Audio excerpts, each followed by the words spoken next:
offensive line because those chop blocks that they were getting, there was some things where they were blocking back, and I understand that, but a couple of them were guys were engaged with them. They weren't called in the game, and we didn't see any of that on film. It was something specific to that game, whether they changed it to help themselves out, or I just hope it wasn't intended to be an injury. It was just a couple of them were pretty ugly, right on the guy's knees, that type of thing. Is that something you've reached out to the Pac-12 about, or? No, I don't know. I don't know. I think that's something for the end of the season, and you don't know if it was done, on purpose or not. But I just think that the technique is questionable. I'm sure every offensive line coach in America would say it's legal, but the way it was done, and within the rules, and all that stuff. Defensive linemen, if they initiate the contact, and then there's no such thing as a high-low type of situation.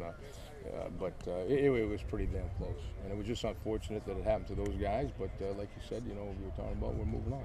Was this a situation with too much leverage, you think, or? Leverage? What do you mean? Like, what exactly was the issue? What was the issue with the blocking? Well, somebody's being blocked here. Yeah. Like almost like a pass set, and then they're going to turn out and block somebody else. In the meantime, this guy's chopping. Okay. Yeah. So a lot of times, if there's a stretch play and the guy's moving in this direction, this guy will, cut and get his head in front and all that stuff. But we know about that. You could see that on film. You could see, like Dylan Wynn did a great job playing down on the block and continuing to go. But this play is going this way. This guy's protecting this gap here with a hand on him, and he blocks out, and all of a sudden here comes his center right on the guy's knee. Mm-hmm. It's a tough situation. And so Noke, is he going to be? How long are you guys expecting him? Noki's done, I believe. Season? I'm not sure.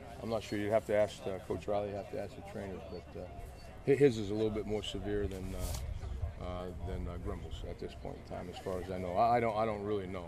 Okay. I'm not positive. Nothing's been finalized. Do you have an update on Grimble? I don't know. Talk about just the Colorado offense and their quarterback, another mobile quarterback. Yeah, much improved team. They've really helped themselves at that position, the quarterback position. Live arm, much more athletic.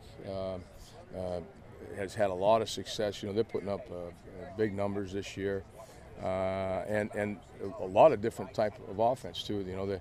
They spread you out, and then they'll come back in with two backs or one back and two tight ends, and things of that nature. So a lot of different offense. They're having success, and it was unfortunate that they lost that Cal game. They had every right in the world, to win that game. They battled, and for the most part, they looked like the better team. But you know how that goes. I mean, you got to play to the end, and unfortunately, they lost. But they're a much improved team. Yeah. They got a receiver, Nelson Spruce, is really. Yeah, Spruce has been the go-to guy. Yeah, Spruce is a veteran guy. He reminds me a lot of, and that's a tough thing to say. You don't say Mike Hass too often, but he's that kind of body. He's a thicker kind of guy, so he's strength, and he runs really great routes. Has good hands.